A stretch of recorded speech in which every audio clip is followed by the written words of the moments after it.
you describe to us your early life? Where did you live and what was it like for you? I was born in Iraq and I lived in Iraq until the age of 5. So, up to the age of 5, I lived in Iraq, but at the age of 5, our Iraqi citizenships were annulled and we were sent back to Iran. But we did not have Iranian citizenships as well because of the few generations that we spent in Iraq. So I became stateless and I lived as a stateless person in Iran until the end of 1999.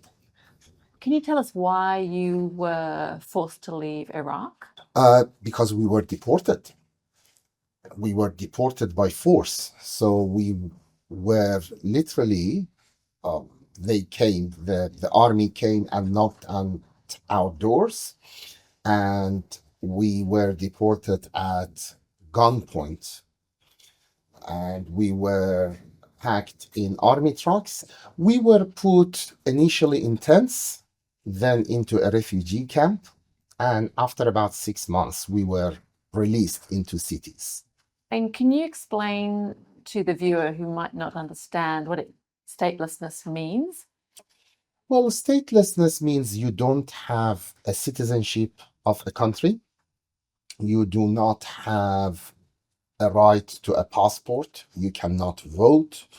You did not belong to that country or to any country. So when I finished school, I could find a few unofficial jobs. And then through forging some documents, and it was possible at that time to do so, I could go to university and I finished my university. And so it wouldn't have been possible for you to leave the country. No, we did not have passports. What made you decide in the end to leave? I suppose the length of time and the level of discrimination, because there was no ending to this situation. It went on for 19 years, and it seemed that it would go forever. How did you end up in Australia eventually? So we, at that time, could get forged Iraqi passports. When I say forged, there were people, smugglers inside Iran, who were operating by getting Iraqi passports and do photo substitute. The Iranians knew about this, but they just wanted to get rid of as many refugees as possible.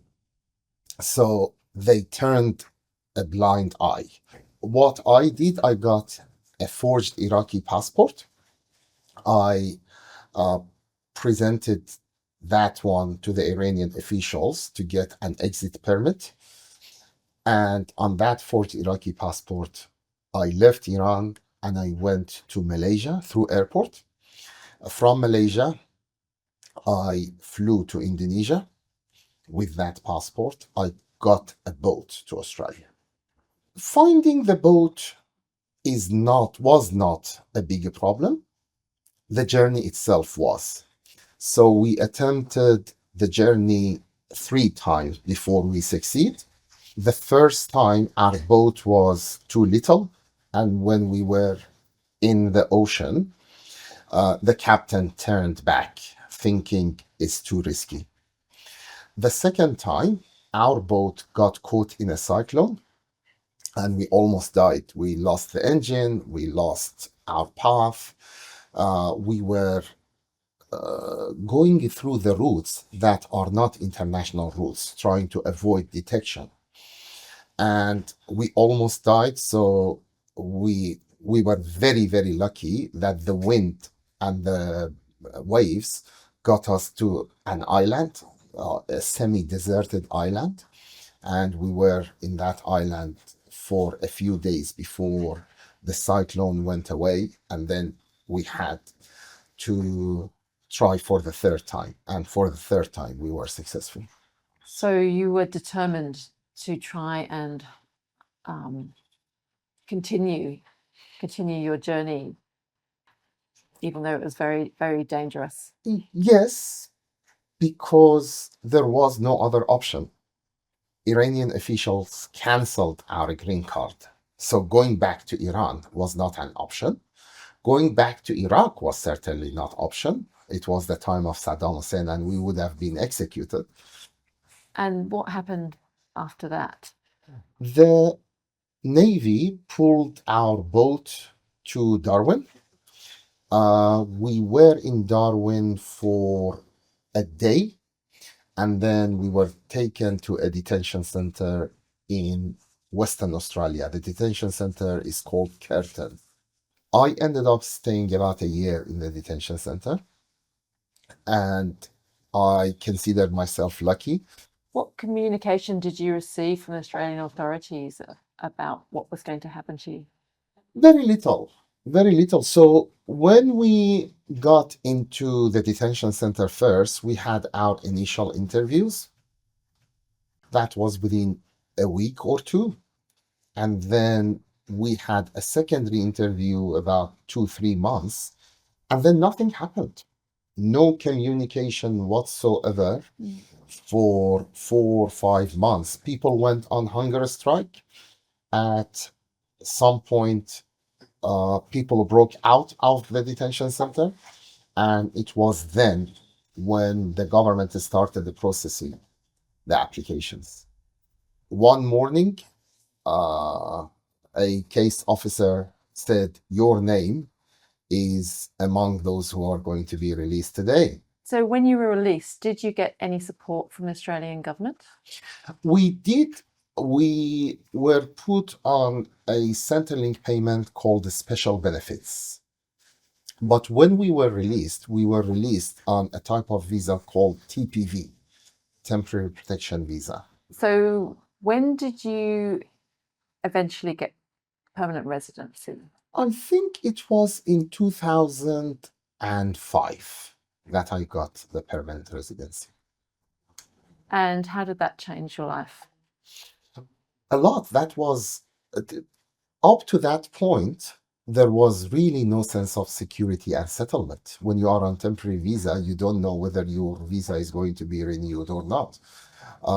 When we finished our first temporary protection visa after 3 years, the temporary protection visa was good for 3 years.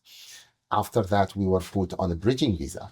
By that time, Saddam Hussein was removed from Iraq, and there were talks that the Iraqis would be returned to Iraq.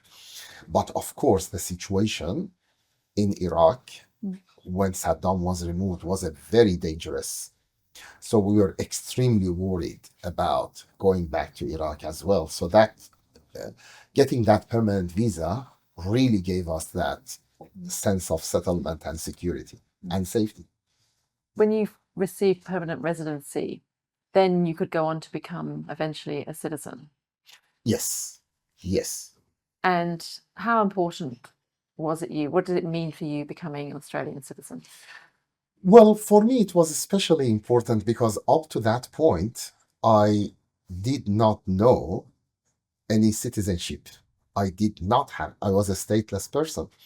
How were you able to progress your career once, even though you experienced all these challenges and obstacles, you still managed to study and start working in a field closer to your skills? How did that progress? With a lot of hard work, but I'm happy to say that Australia is a country where hard work pays off. But I was very lucky. When I came back from Queensland, it was end of 2002, I could get a job by mid 2003 in an employment agency that helped job seekers. And from there, I progressed, I studied education, I went on to become a teacher, which was my dream job. This is what I always wanted to do. First job that I had was an LLN teacher, language literacy and numeracy, and it was in North Sydney, TAFE. I was there for about 6 years, and at some point, I managed their language literacy and numeracy program. And then from there, I got myself a diploma of community services, and I started teaching community services. And how would you say having to come to a new country in such difficult circumstances and having to rebuild your life from scratch, how has that changed you as a person? Well, it has to have a fundamental impact, definitely. It was an eye-opening experience. It was very unfortunate that it started on a bad foot. I wish it had not started with a detention center. I wish it had not started with a temporary protection visa. I wish it had started with years where at least I was able to study and my friends were able to study. It was an eye opener, but finding safety, finding settlement, finding security was really precious, especially coming from a stateless condition. That sense of belonging, sense that this is my home, this is my country, is a truly valuable sense and experience. Why are you choosing to teach community services? It's really a field that I'm very passionate about. Even when I started, as I said, my first job in Australia was helping job seekers to find employment. And then I went to disability employment services and I stayed with them for 3 years. Then I went to STARTS, which is a counseling service for refugees, and I became a counselor with them. From there, I went to language literacy and numeracy, and all these jobs are one way or another related to community services. I stayed with it and I'm enjoying it. What would you say to the wider Australian population who are sometimes fearful and suspicious of accepting people who've come as refugees? I think one reason that people might be fearful and suspicious of refugees is that they do not know a refugee from real experience. They haven't met one, they haven't dealt with one.